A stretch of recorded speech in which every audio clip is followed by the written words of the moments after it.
سیدنا ابو ہریرہ رضی اللہ عنہ کہتے ہیں، جو مسلمان دن میں 12 رکعت نفل پڑھے گا،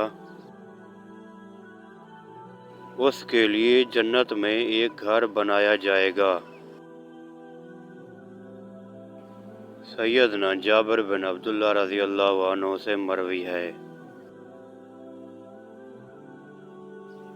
کہ رسول صلی اللہ علیہ وآلہ وسلم نے فرمایا، جب تم میں سے کوئی آدمی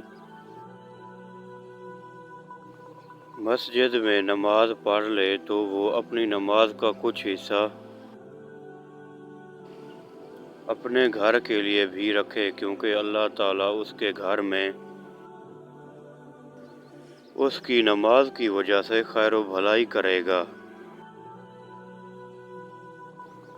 سیدنا ابو ہریرہ رضی اللہ عنہ کہتے ہیں کہ رسول صلی اللہ علیہ وآلہ وسلم سے یہ سوال کیا گیا کہ فرض نماز کے بعد کون سی نماز سب سے زیادہ فضیلت والی ہے؟ آپ صلی اللہ علیہ وآلہ وسلم نے فرمایا، رات کے آخری ایک تہائی حصے میں نماز پڑھنا۔ پھر کہا گیا، رمضان کے بعد کون سا روزہ سب سے فضیلت والا ہے؟ آپ صلی اللہ علیہ وآلہ وسلم نے فرمایا،